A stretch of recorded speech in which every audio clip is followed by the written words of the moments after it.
What's up guys, my name is Ace, and yesterday in Call of Duty Vanguard there was a hotfix that went through, and even though a hotfix is usually just a very small update, this one is actually going to have quite a large impact, a positive impact on the gameplay, as far as I can see so far at least, because this finally included some noticeable shotgun nerfs that we're going to be covering today, as well as some other fixes and adjustments to things.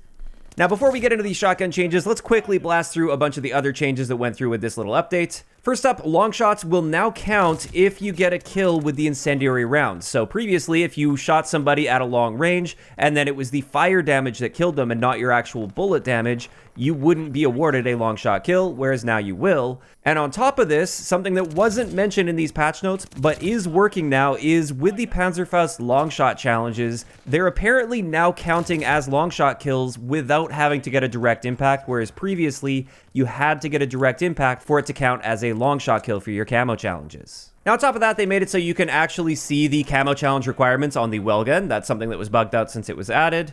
And they also fixed a bug where with the buck and slug attachment on shotguns, it was resulting in players getting headshot damage for limb shots. So this was one of the big nerfs to the shotguns with this update, was actually just fixing this bug. But there was more that was done to the shotguns as well. But next, let's have a look at the Fortified perk, and with this one, they simply fixed it because it wasn't working as intended with the most recent mid-season update for Season 1. With that update, Fortified was meant to give you fire resistance, but it was only meant to reduce the damage by 30%. When in fact, we were actually getting full fire immunity with Fortified, so you were unkillable by fire. A flame knot could stand there and unload for a full minute on you, and it would deal literally 0 damage to you. Whereas now, it is working as intended, and I did do the testing with all the damage values, and I can confirm it's exactly a 30% reduction to the amount of damage you receive from fire.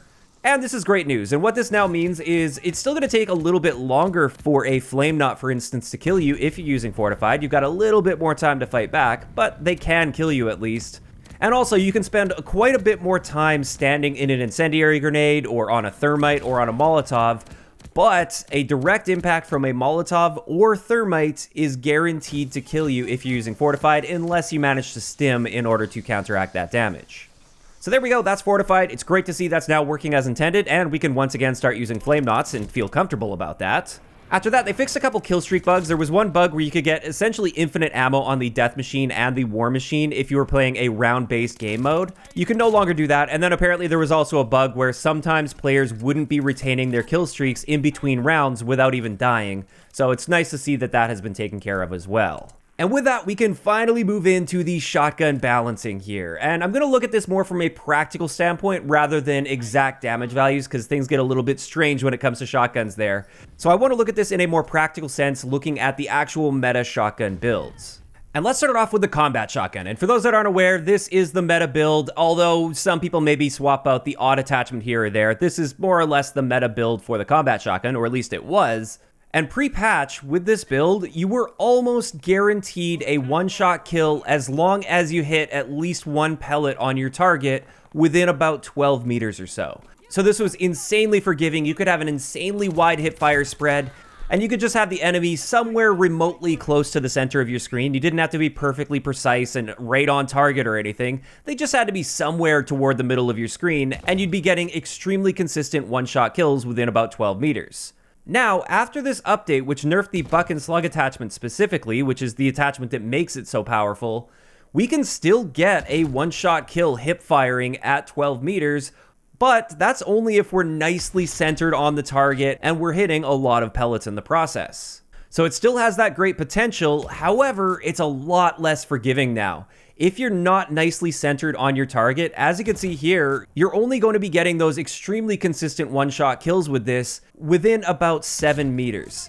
Anything within 0 to 7 meters, you still just have to put the enemy somewhere in the middle of your screen and pull the trigger, and they're going to die, which I think is totally reasonable for a shotgun. But beyond 7 meters, if you want to maintain that one-shot kill potential, you've got to be centered on your target. You've got to be a lot more precise with your shots. You may want to swap a few attachments to tighten up your hipfire spread a little bit.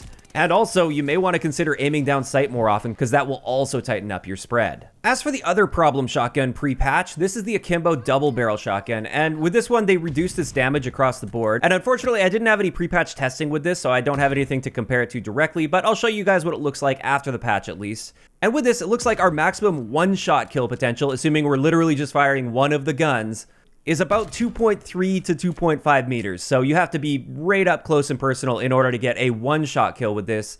However, most of the time people are going to be pulling the trigger on both of the guns. That's the whole reason you'd use it akimbo. And when you do this, it looks like we're only getting a two-shot kill potential out to about 7 meters.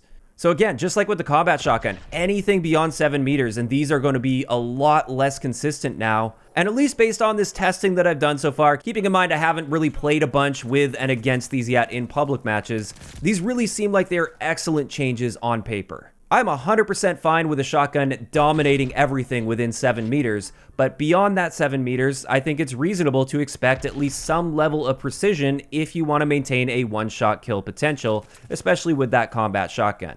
So I think this was a massive step in the right direction when it comes to weapon balance in this game. I still think these shotguns are absolutely very usable and very powerful in this game as long as you treat them right. You just can't be quite as mindless with them. And you have to have some precision, and you have to have a little bit better map navigation. But with that, that's pretty much it when it comes to the update from yesterday, and this is where I want to hear from you guys in the comment section below. What do you think about this change, especially to the shotguns? Do you think the shotguns are in a much better place now, or do you still feel like they're way too powerful and need to be nerfed, or maybe do you think they took it too far and these aren't powerful enough now? Just let me know all of those thoughts in the comment section below. If you enjoyed the video, a like rating is always appreciated, and don't forget to subscribe for more if you haven't already. I'll talk to you guys next time.